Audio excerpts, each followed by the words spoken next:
की T shirt डालकर सब लोग पहुंचे थे, लेकिन अगर जी मिंटी देवी की टी शर्ट डालकर बकायदा मंगलवार को पहुंचा गया, सोमवार को गिरफ्तारी दी गई 300 सांसदों ने।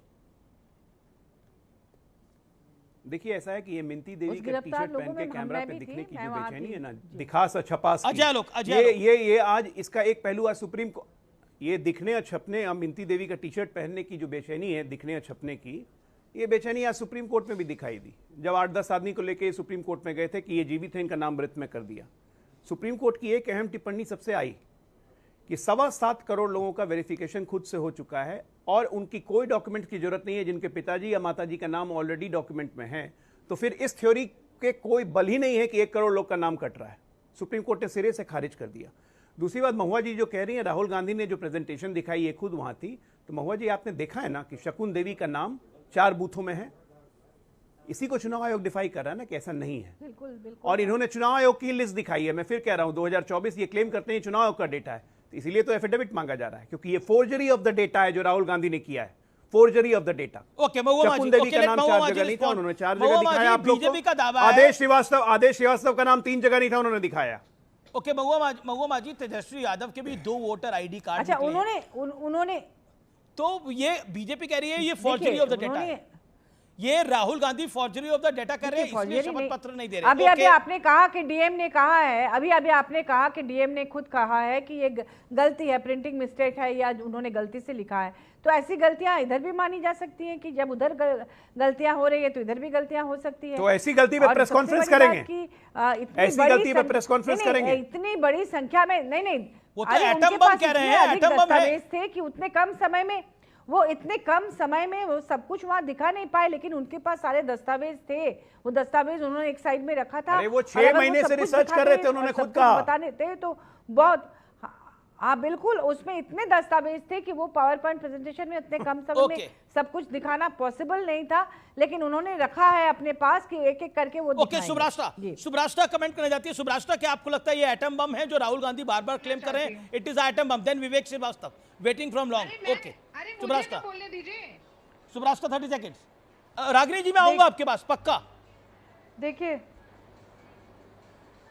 देखिए आमिश जी, आज तक दुनिया के इतिहास में कोई भी ऐसा चुनाव लड़ा नहीं गया जिसमें इस तरीके की बात व्यवस्था के खिलाफ कही गई हो और जिस व्यक्ति ने सवाल उठाए हो व्यवस्था ने उसको लेजिटिमाइज किया है।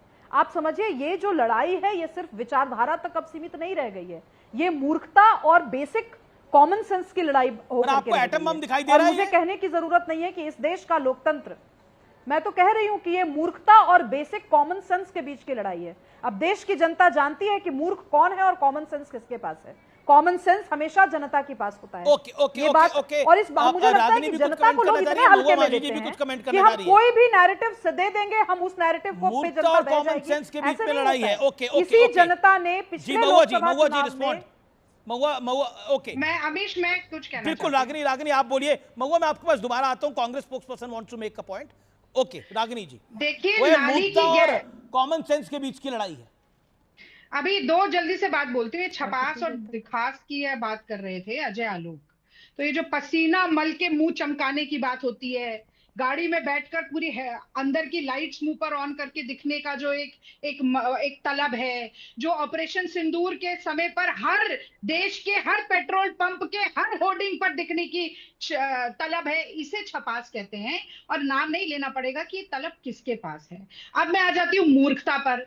तो नाली की गैस से पकौड़े तलो, बादल होंगे तो रडार पकड़ नहीं पाएगा, गणेश जी का सर प्लास्टिक सर्जरी से बना था। ये इस तरीके की बातें करने वाले व्यक्ति जिनकी आज तक हमने डिग्री देखी नहीं, ऐसे महामानव विश्वगुरु फ्रीक्वेंट फ्लायर परिधान मंत्री हमारे देश में जब तक हैं तो मुझे बताना नहीं पड़ेगा। फ्लायर परिधान मंत्री। ओके। मूर्खता और कॉमन सेंस की लड़ाई में कौन आगे। लेकिन ये यहाँ पर राहुल गांधी और मोदी जनता के मताधिकार की है और उस जनता का मताधिकार अगर okay Ragini, you made your point. It's been more than a minute. Okay सुब्रास्ता 40 second, sharp 40 second. Then Vivek. Ragini ji आप 1 मिनट आगे खड़ी हुई मिलेंगी। रागिनी जी आप 1 मिनट बोले, 2 मिनट बोले, 5 मिनट बोले या 10 मिनट बोले, इस देश की जनता किसको मूर्ख समझती है इसके लिए मुझे आपको बहस करने की जरूरत नहीं है। सही में जरूरत इतना आप पूर्वानुमान भाषण मत दे सकते करिए, हैं, आप अच्छा इतना भाषण गुमान देते मत हैं, करिए। आप 5 मिनट भी अहंकार कहते ही का रहिएगा स्तर कि नीचा मूर्ख होता है। कौन है। मूर्ख रावण कहते ही तो किसी महात्मा एक व्यक्ति के साथ महापंडित कोरिलेट था। होता है, अहंकार वो कौन है रावण इसके का लिए भी मुझे नहीं आपको चला। बहस की जरूरत नहीं है रागिनी जी। आप कितना भी भाजपा को कवर फायर दे दें, आज आप इस डिबेट में जीत नहीं पाई है। ये दर्शक के विवेक पर छोड़ देते हैं हम। मैंने तो कुछ उदाहरण मैं आपको चाहती हूँ दे कि मैं दिए। कोई डिबेट कभी नहीं मुझे जीतूं, तो- लोकतंत्र में बस जीत, मुझे लोकतंत्र अगर में जीत लोकतंत्र होनी के चाहिए। साथ होती है तो डिबेट आज जीत लोगों कर क्या के करना है मताधिकार रागिनी की जी? बात कर रही होती। आपको आज इलेक्शन कमीशन को कटघरे में खड़ा कर रही या होती। आपकी विरोधी आज आप पार्टी को, विपक्ष के दोनों को साथ खड़ी चुनाव होती। जीतना है। डिबेट जीत आप कर क्या होगा? केवल भारतीय जनता पार्टी के लिए बैटिंग कर रही हैं, ये बात आज पूरी तरह से स्पष्ट चलिए हो मैं चुकी कह रहा हूं डिबेट कोई भी जीते, चुनाव इस इशू जीतना पर तो चाहिए, कर रही हूँ चुनाव रागिनी महत्वपूर्ण जी। ज्यादा है। इस इशू पर कर रही हूँ। चुनाव और अभी नहीं जी, नहीं, एक एक सेकंड बात आमिर जी, सुनिए, इस एक इशू बात पर तो सुनिए। मैं भारतीय एक जनता बात लेकिन पार्टी सुनिए, के देखिए, मैं जरूर डिबेट- बोलना चाहती हूँ। कई मैं और चुनाव इश्यूज हैं जीतने जिस पर पर मैं बोलना अच्छा, कांग्रेस के विवेक लिए बैटिंग श्रीवास्तव है। करती हूँ। मैं चुनाव वो जीतने बैटिंग पर आपको बोलना पसंद चाहती नहीं हूँ। आती। अच्छा उस ठीक है, बैटिंग विषय से यहाँ बहुत समाप्त हो। लोग विवेक insecure होते श्रीवास्तव, हैं, तो उसकी विवेक मैं श्रीवास्तव उसकी आपको लग जिम्मेदारी रहा मैं है नहीं ले सकती। जो राहुल गांधी जिस एटम बम को लेकर आए थे वो एटम बम कहीं फटा है, आपको लग रहा है ऐसा? या फिर बीजेपी कह रही है कि एटम बम इंडिया अलायंस में ही फट गया है? क्योंकि आम आदमी पार्टी कह रही है कि कांग्रेस सारी गड़बड़ करती है। कांग्रेस कह रही है, कांग्रेस के सांसद है अमर सिंह, वो कह रहे हैं कि आम आदमी पार्टी ने पंजाब में पूरी गड़बड़ करी है। सीएम इब्राहिम कह रहे हैं कि मैंने सिद्धारमैया के लिए वोट खरीदा था। रजन्ना जिन कर्नाटक के मंत्री थे वो कह रहे हैं सब कुछ तो ठीक है, ये एटम बम तो इंडिया अलायंस में ज्यादा फट गया है। अब रोने से क्या होगा चुनाव हारने के बाद? जब फटा है, नहीं, जब जब जब एटम बम फटा है तो उसके बाद यहां दौड़ रहे हैं, वहां दौड़ रहे हैं, यहां बचने की कोशिश, ये एक्सक्यूज आम आदमी पार्टी, रजन्ना, इस सबसे कुछ नहीं होगा। हमने इलेक्शन कमीशन को क्वेश्चन किया है, माननीय राहुल गांधी ने क्लियरली बोला है 25 सीटों पे धांधली है, वरना प्राइम मिनिस्टर डिफरेंट होते। कोई उत्तर नहीं है। इलेक्शन कमीशन डिजिटल रोल नहीं दे रहा है, क्यों नहीं दे रहा है? कोई उत्तर नहीं है। और ये एटम बम नहीं, सीरियल बॉम्बिंग, कारपेट बॉम्बिंग के लिए तैयार हो जाइए। इंडिया अलायंस के सभी घटक दल कांग्रेस के नेतृत्व में, राहुल गांधी के नेतृत्व में पूरे देश में आंदोलन होगा। आपकी सरकारों में भी बम ही फूटते थे। सीरियल बॉम्बिंग होगी, कारपेट बॉम्बिंग के लिए तैयार हो। आपकी सरकारों में भी बम ही फूटते थे भाई। आपको प्रेजेंट कभी पटना में धमाके, कभी दिल्ली में धमाके, कभी मुंबई में धमाके, कभी पुणे में धमाके। अभी तो भागना शुरू, अभी तो बस एक ही बात का डर है, ये इलेक्शन का भागना कमीशन शुरू हो चुका है। आम आदमी पार्टी जाए जनता का, उसके लिए वापस हिंदू मुसलमान पे ना आ जाए। एक सेकंड आलोक जी 1 सेकंड। ओके अजय आलोक, अब जवाब। वो कह रहे सीरियल धमाके होंगे जी। अजय आलोक, देखिए ऐसा है कि चाइनीज एजेंट के कहने से, चाइनीज एजेंट के बम कैसे होते हैं हम लोगों ने देखा हुआ है। इनके मिसाइल तो हमारे तक पहुंच ही नहीं पाते हैं। चाइना मित्र हो गया भाई। दूसरी बात तो चाइना मित्र देश हो ये गया। ऑलरेडी चूहों का भागना शुरू हो गया है। आम आदमी पार्टी भागी, आज बिहार में तेज प्रताप भागे, उन्होंने कहा कि मुझे सबसे मतलब नहीं है, चुनाव लड़ना है। ये तेजस्वी राहुल जाने, ये गैंडी नाम के गाड़ी पे जो चढ़ेगा उसका डूबना तय है। मैंने कहा ना, थेथर के पिता हैं, और आप लोग भी उसी तरह कर रहे हैं। थेथरोलॉजी अपने में कमी को सही नहीं करते हैं। आप कहते हैं कि वोट की चोरी हो रही है। क्या बार-बार थेथर आपने भी लगा रखा है? थेथर के पिता, थेथरोलॉजी। अरे इनके थेथर का पिता बोल रहा हूं भाई, थेथर के पिता बोल रहा हूं। आपके थेथर के आज का सारे शब्द यही है, आज का शब्द है थेथर के सारे पेड़, आज का बिहार का, आज का देश का शब्द है थेथर के हटा देंगे। देश का शब्द है थेथर, शब्द है सीरियल बॉम्बिंग। ठीक है ना? ये जो बैठे हुए हैं आपके पास, सीरियल बॉम्बिंग, चाउमीन एजेंट, ये सबसे बड़े थेथर आपके हैं। पेड़ नहीं बचेंगे।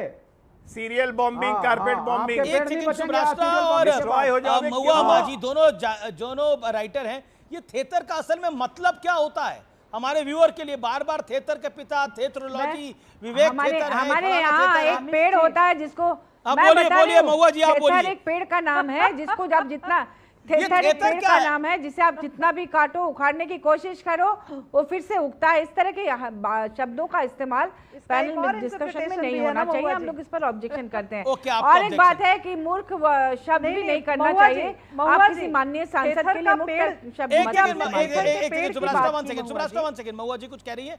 ओके महुआ जी, आपने अपनी बात को रखा। नहीं, मैं कह रही हूँ कि हाँ, मैंने कहा कि थेथर और मूर्ख जैसे शब्दों का इस्तेमाल करने से इस डिस्कशन की गरिमा को आघात पहुंचता है। और दूसरी बात की यही जो कह रहे हैं, अभी बिहार में आपने कहा फर्जी मतदाता, तो 65 लाख लोगों की नाम काटे गए। तो इसका मतलब अभी बिहार में जो वर्तमान सरकार है, भाजपा समर्थित सरकार है, तो उनमें 55 लाख लोगों ने जो वोट किया उसको आप खारिज कर दीजिए, सरकार को गिरा दीजिए, क्योंकि वो तो नकली वोटरों ने वोट किया था। आप कुछ कहना चाह रही है थेथर पे? You want to add something? देखिए, दो चीजें हैं आमिश जी, यहाँ पे भाषाई मर्यादा की बात की गई। जब हम साहित्यिक मंच पर नहीं होते, जब आप मुझे बतौर राइटर बुलाते हैं लेकिन आप किसी राजनीतिक डिबेट के लिए बुलाते हैं, तो मुझे पता है कि मेरी भाषाई मर्यादा एक राष्ट्रपति भवन में होने वाले कॉन्क्लेव की क्या है और आमिश देवगन जी के शो पर क्या है, और अगर कोई फेसबुक या ट्विटर पर अगर कोई संवाद होता है उसकी क्या है। मुझे लगता है यहाँ पर सभी प्रबुद्ध लोग हैं। जनता के साथ अगर अन्याय हो और अगर नेताओं को मूर्ख शब्द सुनने से भी एलर्जी है तो नेतागिरी मुझे लगता है बिल्कुल छोड़ देनी चाहिए। अगर आप में इतना मादा नहीं है कि आप किसी इशू पर आलोती की तल्ख और इस जबान में आलोचना बर्दाश्त कर सके, get out of the kitchen if you can't handle the heat, number 1। Number 2, थेथर पेड़ की व्याख्या इन्होंने की, ठीक बात है, अच्छी बात है, लोक में उसको वैसे देखा जाता है। हम किसी पेड़ का नाम क्यों नहीं ले सकते? पर्यावरण विदों की अगर हम बात माने तो जितना राइट पेड़ों का है। तीसरी चीज, लेकिन मैं बहुत कई बार अच्छे मन से सागर आपने बहुत अच्छे मन से पागल नहीं, थेथर का अर्थ ढीठ भी होता है, थेथर का अर्थ होता है आप कुछ भी समझा दिया जाए तो भी बुरा समझा दिया जाए किसी भी अच्छी भाषा में। सुब्राष्ट्रा एक सेकंड ऑडियो डाउन करो। सुब्राष्ट्रा आपका मैं, महुआ जी आप बोलिए, महुआ जी बोलिए आप। मैं ये कहना चाह रही हूँ कि जैसे जैसे कोई ओल्ड एज के हों उनको बूढ़ा आप बोलेंगे तो उनको बुरा लगेगा, या फिर आप पागल को पागल कहेंगे तो बुरा लगेगा। उसी तरह से आप पेड़ की बात कर रहे हैं, गलत हो रहा है। आप पेड़ का पागल को उसका मीनिंग जो है बुरा लगेगा, तेतर को तेतर बोलेंगे तो बुरा लगेगा। नहीं, आप बात ये है ना कि जैसे तेतर का इस्तेमाल अगर आप करेंगे तो नेगेटिव सेंस में होता है, वो नेगेटिव सेंस में होता है।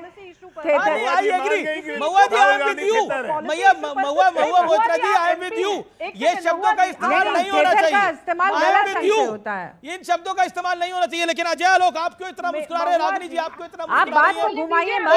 मैं इसको बोलना ये चाह रही हूँ कि थेथर का इस्तेमाल गलत सेंस में, थेथर का इस्तेमाल गलत है। ओके एक सेकंड, ऑल ऑडियोज डाउन। देखिए सब लोग बोल रहे हैं, कुछ समझ में नहीं आ रहा। अजय लोग 20 second, you want to make a point. Ajay लोग देखिए, महुआ जी की बात से मैं बिल्कुल अग्री करता हूं कि पागल को पागल बोलिए तो बुरा लगता है, बूढ़े आदमी को बूढ़ा कहिए तो बुरा लगता है, उसी तरह थेथर को थेथर कहिए तो बुरा लगेगा, नहीं इस्तेमाल करना चाहिए। ठीक है महुआ जी, मैं नहीं इस्तेमाल करूंगा, लेकिन आपने मेरी बात का तस्दीक की, इसके लिए बहुत बहुत धन्यवाद। नहीं मैं नहीं कर रहा हूं, अब नहीं करूंगा। अब महुआ जी बोली ना कि नहीं, मैं आपकी बात का सहमति प्रदान नहीं की, मैं आपको एग्जांपल दे रही थी।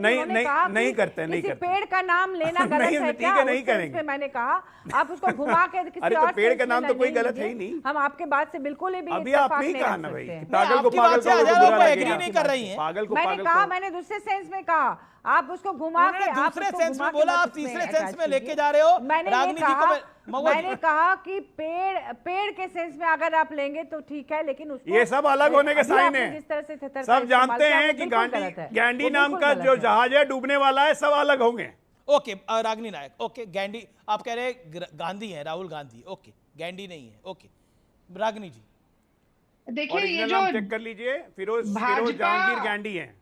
अच्छा आप सुन लीजिए, ये जो भाजपा और जदयू का ठगबंधन बिहार में चल रहा है वो इसलिए कि ये पता ना चले कि इनके पिछले कार्यकाल में 27 बड़े पुल बह गए, 5 करोड़ लोग ऐसे हैं जो 40 रुपया रोज से भी कम कमा रहे हैं, 12 लाख सरकारी पदों में से करीब 5 लाख सरकारी पद खाली पड़े हुए हैं, मोतिहारी जाकर मुंबई बनाने की बात मोदी जी करते हैं, पर कहां से डेटा लेके आई है रागिनी जी? इसलिए बीच में मत बोलिए, मैं आपके बीच में नहीं बोलिए। कहां से डेटा लेके आई है? 5 लाख सरकारी पद खाली शब्दों का प्रयोग कर रहे हैं। सुन लीजिए, 4,71,000 टू बी प्रिसाइज। अब सुन लीजिए, इसी को ऑडिटर जनरल कहते हैं कि झूठ की थेथराई हो रही है। ऑडिटर जनरल की रिपोर्ट है डेटा लेके आती है कांग्रेस पार्टी। 31% बजट ये खर्च नहीं कर पाते। ये आपका डेटा, ये सर्वर बेस है कहां पे? अमीर जी, क्या आप मुझे भी अकेले बोलने देंगे? बिल्कुल आप बोलिए मैडम। ओके अजय लोग प्लीज 10 सेकंड बोलना चाहती हूँ। देखिए, थेथर जरूर एक वृक्ष होता है जिसको जितना भी काटो वो उगता जाता है, इसलिए थेथराई करने वाला वो व्यक्ति माना जाता है जो बेशरम है और ढीठ है। मैं कहती हूँ हाँ, हम ढीठ हैं। आप लोकतंत्र की हत्या करेंगे, हम ढीठ बनकर सामने खड़े रहेंगे। आप संविधान को मारना चाहेंगे, हम ढीठ बनकर सामने खड़े रहेंगे, सड़क पे भी, संसद में भी। आप यूनिवर्सल एडेड फ्रेंचाइज को खत्म करेंगे, हाँ हम उसके आगे खड़े होंगे। और मैं ये जरूर कहूंगी, काट दो जुबान मेरी, आंसुओं से गाऊंगा, गाड़ दो बीज हूं, पेड़ बनी जाऊंगा। जितना दफनाने की कोशिश करोगे, जितनी गालियां दोगे, जितना बुरा बोलोगे, उतनी हमारी जड़ें मजबूत होंगी और हम निरंकुश सरकार पे अंकुश लगाने का सबसे ज्यादा गाली तो नरेंद्र मोदी को दी गई है।